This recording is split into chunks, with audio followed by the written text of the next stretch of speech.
The 2018 Atlanta Press Club Loudermilk Young Debate Series, brought to you from the studios of Georgia Public Broadcasting.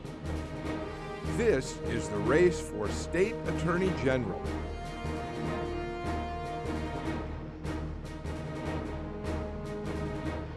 And welcome. I'm Dennis O'Hare, political contributor at 90.1 WABE, and you are watching the Atlanta Press Club Loudermilk Young Debate Series, originating from the studios of Georgia Public Broadcasting in Atlanta. This is the debate between the candidates for Attorney General. So let's meet them. And they are, in alphabetical order, Charlie Bailey. He is a Democrat, he's a prosecutor and former senior assistant district attorney for Fulton County. And Chris Carr, he's a Republican, he is the current state attorney general. Welcome to you both. And now let's meet our panelists. Giovanna Derpick is a political reporter with CBS 46 in Atlanta, and Dave Williams is a government reporter for the Atlanta Business Chronicle. Now let's get started. For the rules on today's debate, just visit the Atlanta Press Club website, which is atlantapressclub.org. To start the debate, each candidate will be asked one question by members of our panel, and Giovanna Derpick, you get the first question for Chris Carr.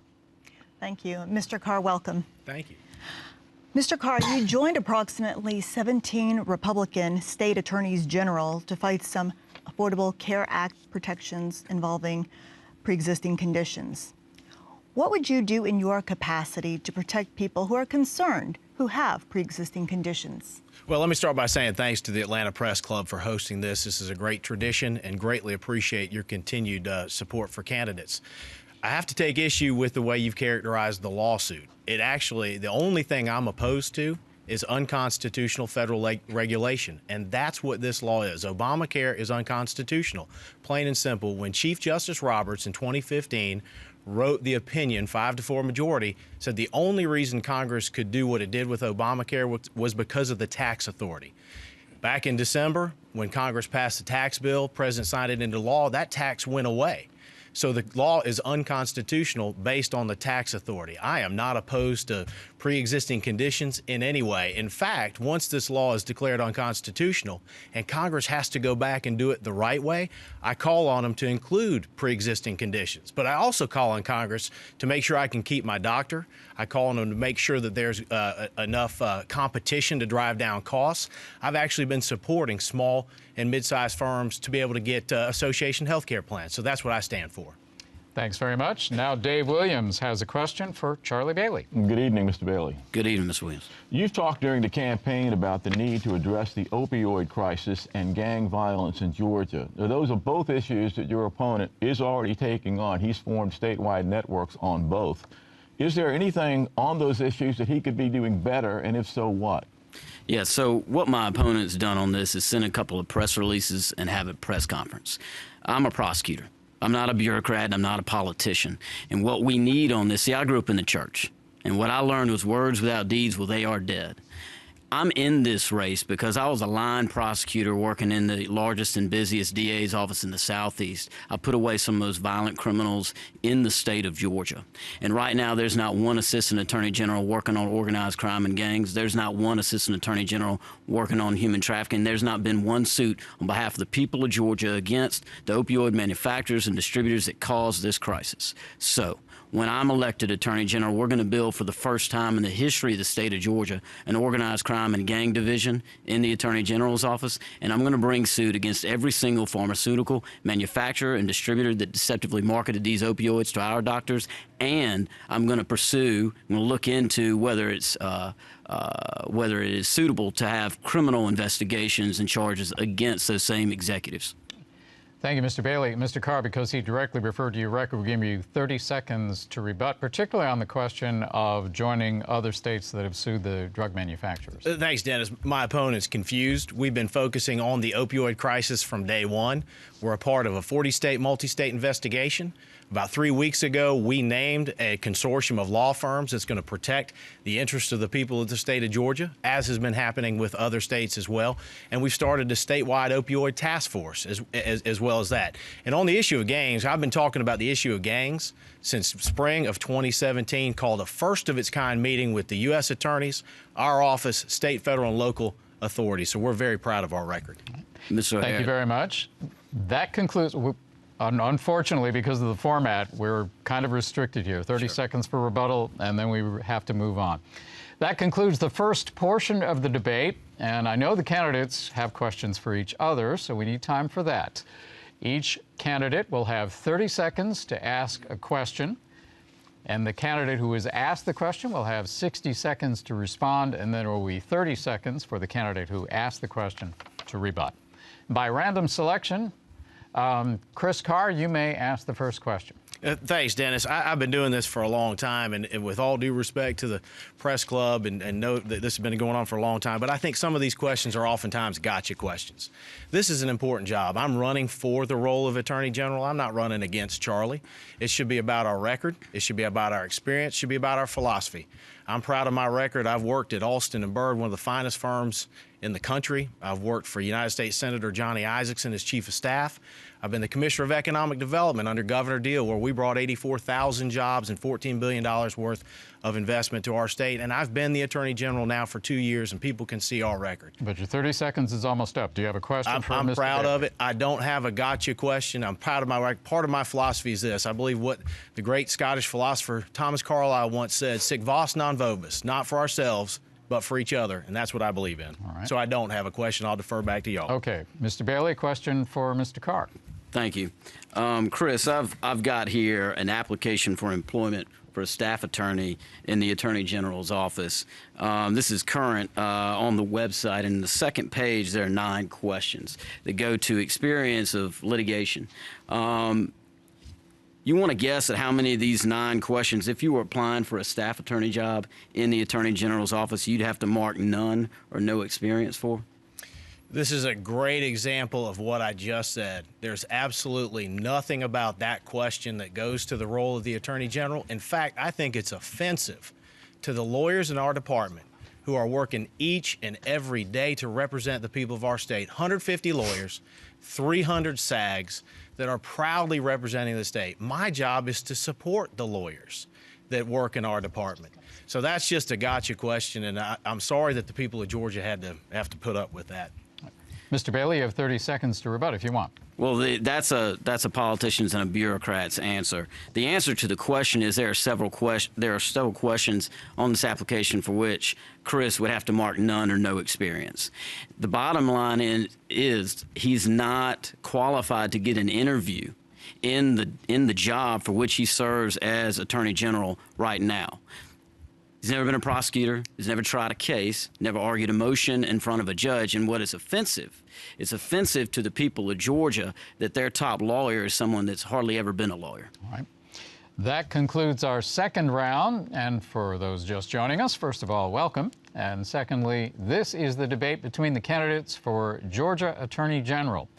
We'll now go back to our panel to ask questions for the candidate of his or her choice until we run out of time. And as one point of moderator privilege, I may also ask questions, and I'll also determine when a rebuttal is appropriate. Giovanna gets the first question. Thank you, Mr. Bailey. In this era of partisanship, we want to talk about holding politicians accountable. You say you will, quote, hold corrupt politicians accountable. Can you give us an example of a Democratic politician, someone from your own party, whom you prosecuted or investigated? So I've never prosecuted or investigated a politician. When I was in the Fulton County District Attorney's Office, there's a public integrity unit that handled those kinds of cases, and I was in the Gang and Organized Crime Division. So I've not done that in my practice. But what I'm talking about is there's not been an indictment of any elected official, Democrat or Republican, since my opponent was appointed by insiders 2 years ago. And what this office is about is protecting the people of Georgia, whether that's from organized crime and gangs, special interests, or corrupt politicians. So what I'm going to bring as Attorney General is a focus on that as job number one, not protecting special interest buddies and protecting insider politicians. Right. Dave Williams, your turn to ask a question. I have a question for Mr. Carr. You supported legislation in the General Assembly this year to criminalize unauthorized computer hacking. It passed the legislature, but Governor Deal then vetoed the bill, arguing it could have discouraged legitimate research. What changes need to be made to the bill to address the governor's concerns so it can get through the legislature and pass whichever governor is elected this fall? Well, I'm proud that we worked with the legislature on this bill, and one of the whole reasons behind it was to make sure that we supported law enforcement. And if there were concerns from a national security perspective, we certainly want to work with the experts on that. But I think there's a number of different ways we've got to focus on the issue of cyber crimes, and one of those that we're going to focus on is making sure that small businesses, houses of worship, nonprofits, and local governments have the tools that they need to protect themselves, because oftentimes big organizations or big entities have the budget that they need, but some of the smaller shops don't. So we're going to work on best practices with them and make sure that our small businesses and houses of worship and nonprofits are protected. Right. Giovanna Derpick has the next question, and actually I think her first question was to both candidates, so you can ask your question to Mr. Bailey. Well, I actually wanted to ask Mr. Carr the same question. Your first question, my apologies. Holding politicians accountable.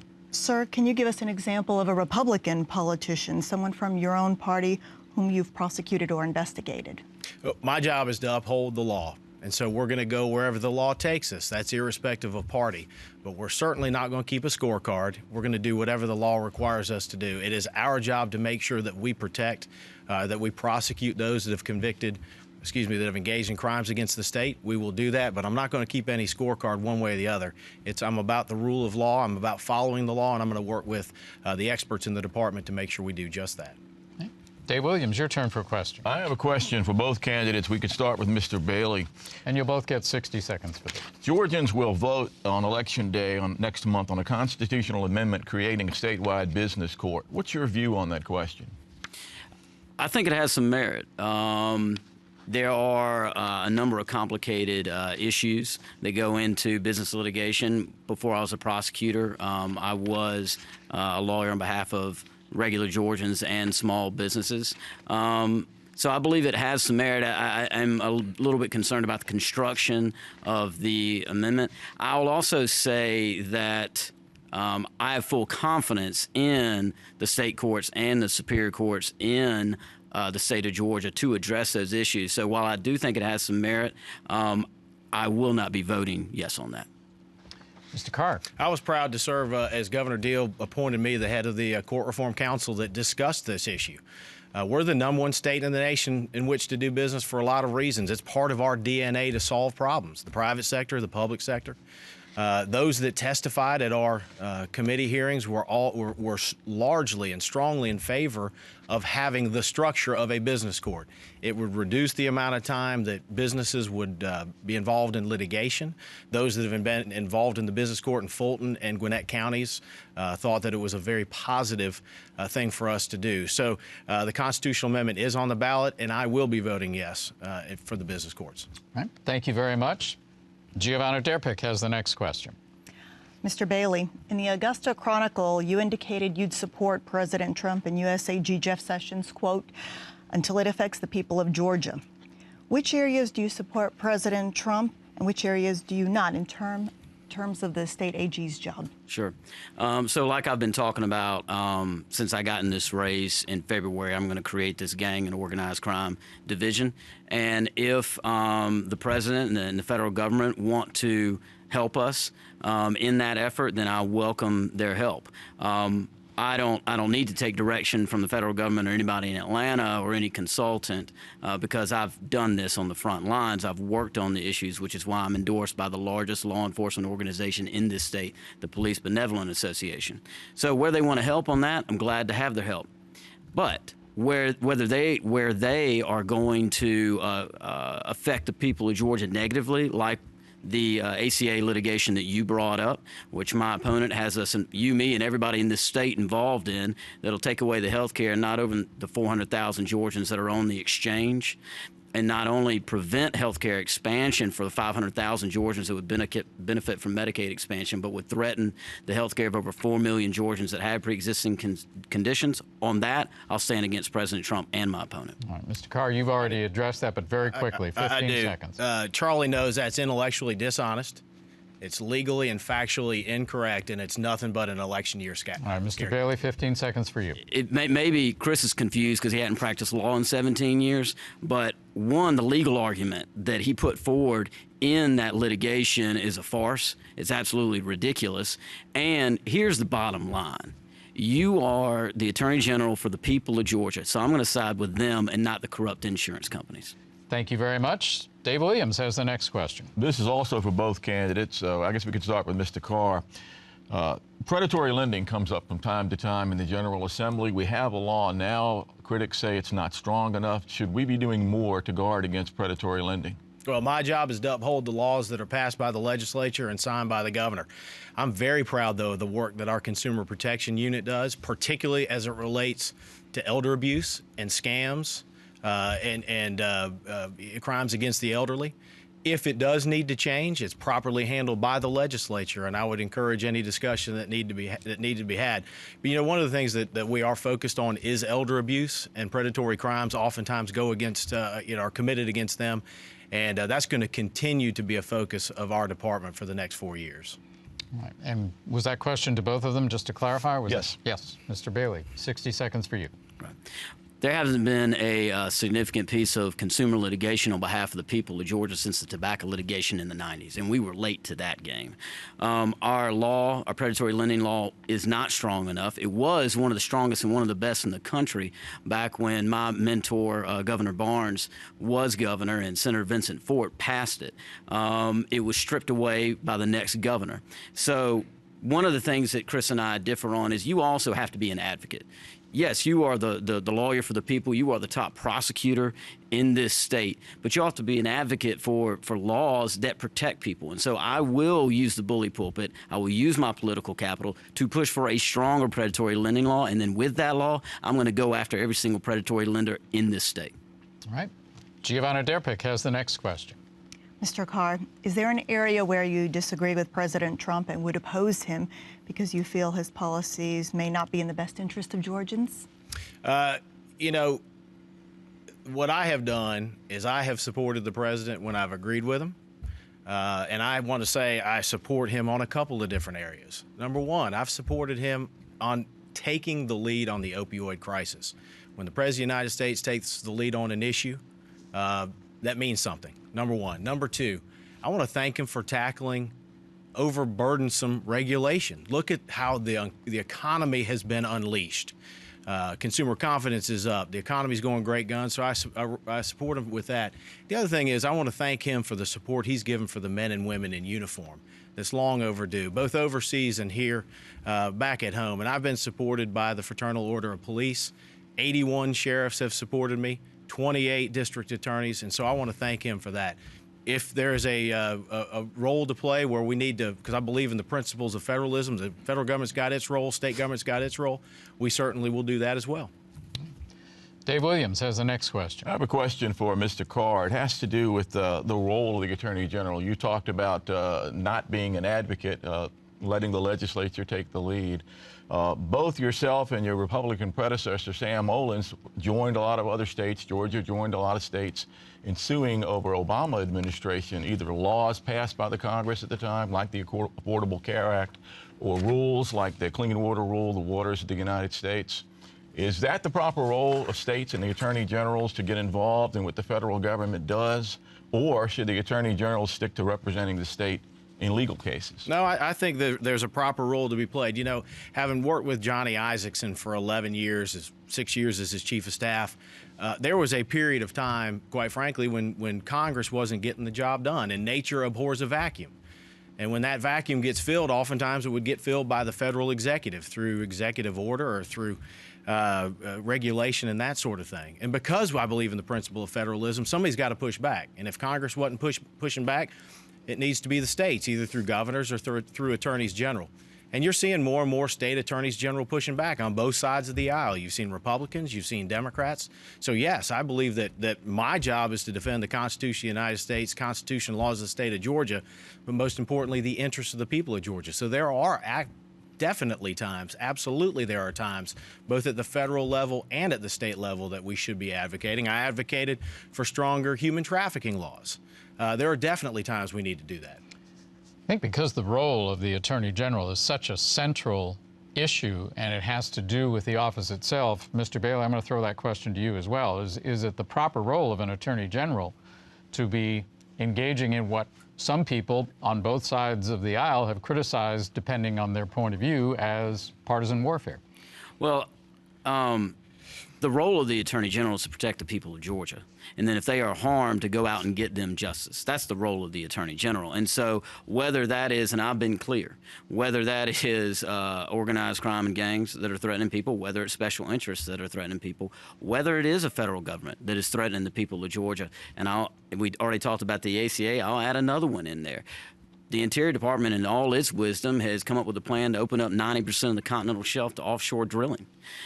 That threatens not only the ecosystems on our coast, it threatens the tourism industry, it threatens the fishing industry, it threatens home values, and my opponent is one of 3 attorneys general that has not joined in with a bipartisan group of attorneys general to oppose that action on behalf of the federal government. He has sided with special interests again over the people of Georgia. Mr. Carr, 30 seconds for rebuttal. I would. Energy security is national security. Making sure that we're energy independent is critically important for this country, number one. Number two, I've worked on this issue with Senator Isaacson for 11 years. I'm more familiar with this than my opponent is. The bottom line is this: we don't know what's off the shelf of Georgia, but there's a way to find out in an environmentally sensitive way. I'm data driven. Because if there's nothing out there, there's nothing to worry about. If there is, there's no doubt. People on the coast are concerned about it. Governor Deal has said he's been concerned about it. Even Senator Isaacson said he's concerned about how it might be. But I'm going to make decisions based on facts and not on bumper stickers. Giovanna Derpich has the next question. Mr. Bailey, according to Project Q, you've said that you would not defend religious liberty legislation if it passed and were later challenged. You've called it a moral question. Do you believe in equal rights or extra protections for the LGBTQ community? I believe in equal rights for every person born under the sun and living on this earth.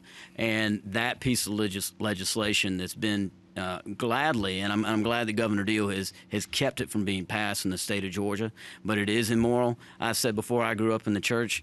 I've given a sermon at United Methodist Church. I'm not going to take lectures from anybody on faith, but our faith can never be a guise for discrimination, so it is immoral. The same legal arguments have been used back in the 50s and 60s to deny rights to our African-American brothers and sisters, so it's immoral. It's also unconstitutional, and I will refuse to defend it on those grounds. Unfortunately, my opponent does not share that view. All right, Mr. Carr, real quickly, 30 seconds. I believe in the dignity of each and every human being, and I was with Governor Deal when he vetoed the legislation, and he was right to do it at the time. Because what Governor Deal said was this: Governor Deal is a proud man, a deeply faithful man, and he's proud our state's deeply faithful. He's also proud, and I'm proud, that we are an open and welcoming state, and we're proud that we are the #1 state in the nation in which to do business. We just didn't need to backtrack on that. You can be for economic development and protect the free exercise of one's religion. They're not mutually exclusive. Thanks to you both. Unfortunately, that's all the time we have for questions. Each candidate now has 60 seconds for a closing statement. And let's see, Chris Carr, or Mr. Bailey, you get the first closing statement. Thank you.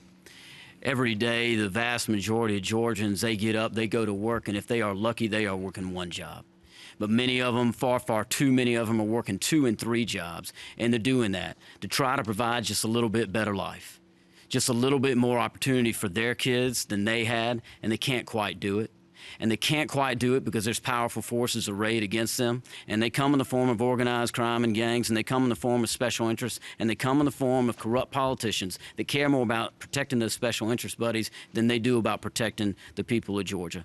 The politicians and the bureaucrats in Atlanta have fallen down and failed the people to protect the people on this. I'm running for Attorney General because I'm a prosecutor, and I put away some of the most dangerous criminals in the state of Georgia. And whether you are a leader of an organized crime syndicate, or you are a corrupt insurance company, or you are a corrupt politician, you're going to have no worse enemy than me. I look forward to earning your vote, your support, your good word in the community. I look forward to serving you as Attorney General. Thank y'all, and God bless. Now it's Chris Carr's turn for a closing statement. As your Attorney General for the past 2 years, I believe it's been my duty to defend the Constitution of the United States, the Constitution and laws of the state of Georgia, and protect the interests of the people of Georgia. Each and every day for the last 2 years as your Attorney General, I've been guided by the principles of the rule of law, federalism, the power of the free enterprise system, and common sense. For the past 2 years as your Attorney General, I've been proud to protect Georgia, both from a law enforcement perspective and an economic security perspective.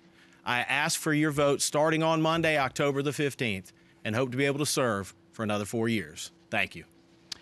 Thanks to you both, and that concludes our debate. And we would like to remind voters, Election Day is Tuesday, November 6th.